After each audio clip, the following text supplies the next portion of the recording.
Hi, this is Yolanda Vanveen, and in this segment we're going to learn all about geraniums, and not just the geraniums, but the pelargoniums, which are a separate family from geraniums. So pelargoniums are native to South Africa all the way up to Namibia. So they like really warm coastal climates, and they can handle quite a bit of cold climate as well. So they can go down to probably just below freezing and survive. So pelargoniums fall basically into two types. There's grown for fancy scented foliage and those that have for flowers.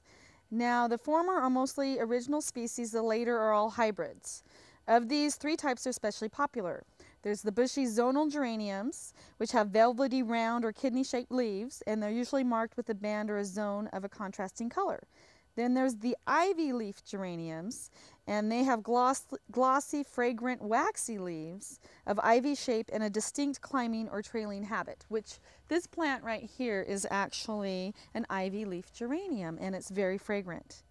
Now the true pelargoniums, or the Martha Washington geraniums, have a spreading bushy habit, sharply toothed hand-shaped leaves, and are very fragrant when you crush them.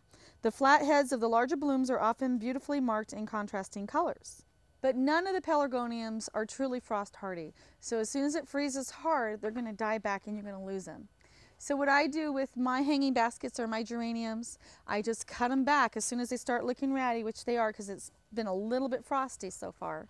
And I'll just cut them all the way down to the bottom and leave them in my greenhouse where it's frost free, leave them dry all winter long.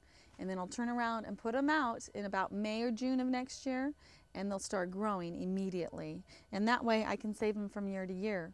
You could even save them in your basement, your garage, your laundry room, anywhere where you can keep them dormant in the winter if you live in a really cold climate.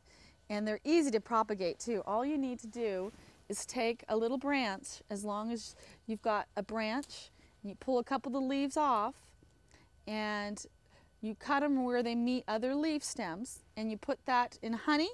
That's an easy way to bond it to and give it nutrition right away.